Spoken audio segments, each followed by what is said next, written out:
In the dimly lit laboratory of the Aridon cluster, a woman's anguished scream echoed across the cold, metal walls.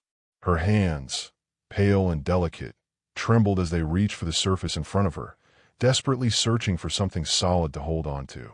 The soft hiss of hydraulic doors sliding shut was the only sound in the otherwise quiet facility.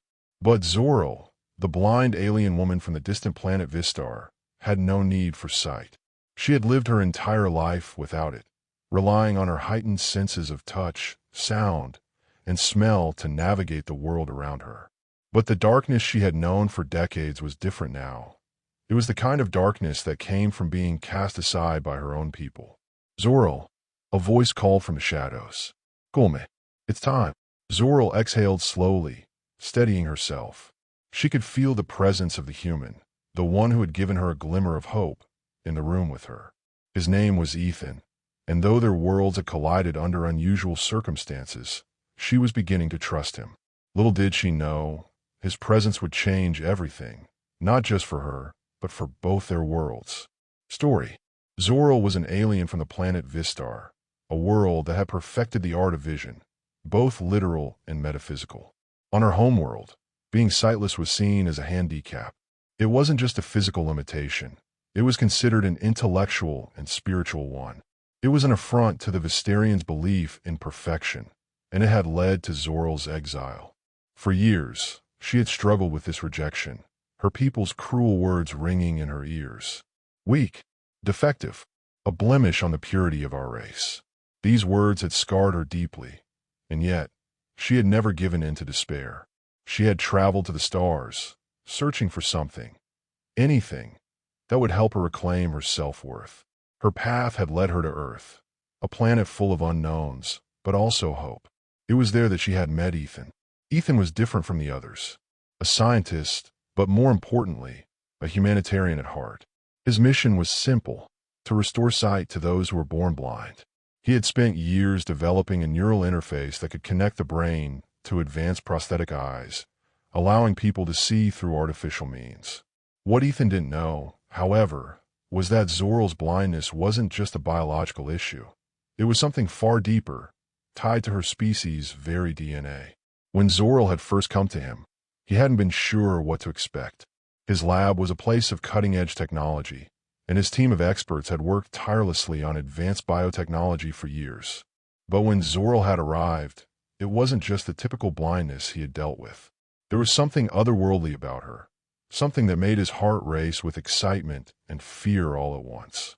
Zoril, Ethan had said to her one evening as they sat in his lab, surrounded by glowing holographic displays, "You don't have to hide in the shadows.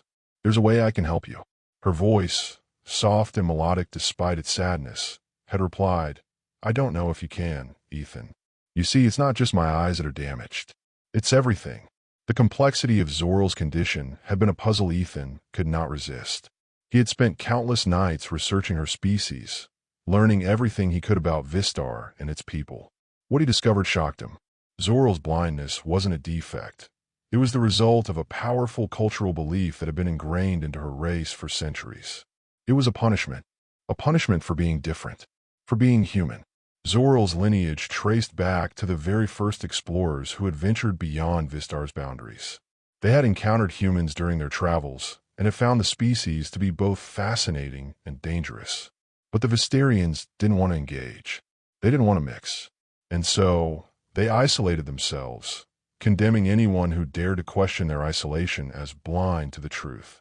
Zoril was one of those few who had defied the rules, who had fallen in love with the idea of seeing the universe outside of the Vistarian code. She had dared to look beyond her people's walls, and for that, she had been cast out, her vision taken from her in an act of cruel symbolism. But Ethan was her chance at redemption. He didn't just see Zoril as a patient. He saw her as a human being, deserving of the chance to live fully, to see with her own eyes what the universe had to offer.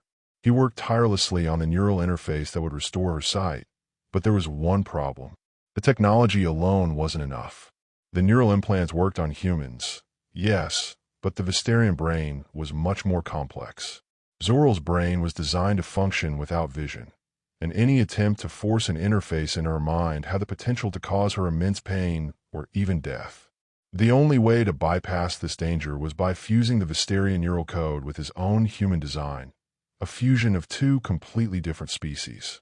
It was a risk, but Ethan couldn't walk away from it. He couldn't bear the thought of leaving her in darkness forever. The night before the procedure, they sat together under the cold light of the lab. Zoril had always kept her emotions in check, but tonight, there was a vulnerability in her voice. "I've never been loved," she confessed. "My people saw me as a defect, and now I wonder if I am." Ethan's heart twisted at her words. He reached out, placing a hand on hers, grounding her in a reality where love wasn't about perfection. "You are loved, Zoril. Maybe not by everyone, but by me. And I'll do whatever it takes to make sure you see the world you deserve to see." Zoril's breath caught in her throat, and for the first time in years, a tear escaped from her eye. It wasn't the blindness that had kept her in the dark all these years. It was the isolation, the feeling that she was broken beyond repair. But Ethan's words pierced through the wall she had built around her heart. The next morning, they initiated the procedure. For hours, Ethan worked tirelessly, adjusting the neural connections and implanting the necessary sensors into her brain. The tension in the lab was palpable. He could feel his own heartbeat in his throat, the weight of what he was doing settling over him like a heavy cloak. But he didn't stop. Not when Zoril gasped in pain. Not when her body stiffened with the strain. He pushed forward, knowing that if this failed, it might be the last chance she ever had.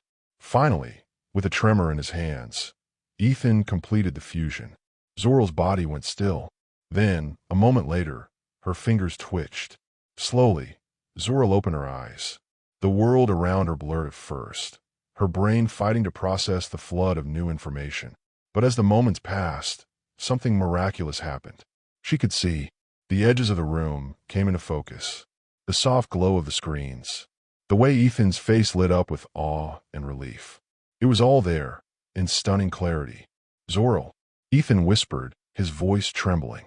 Zoril looked up at him, her gaze filled with wonder. She could see him, fully and clearly, for the first time. The man who had given her the one thing she had longed for, a chance to see the world, to truly live. She smiled, a smile that was both sad and joyful, filled with an unspoken gratitude. "I can see you, Ethan," she whispered, her voice breaking. "I can see everything." And in that moment, Ethan knew that their connection was more than just science. It was fate. He had restored her sight,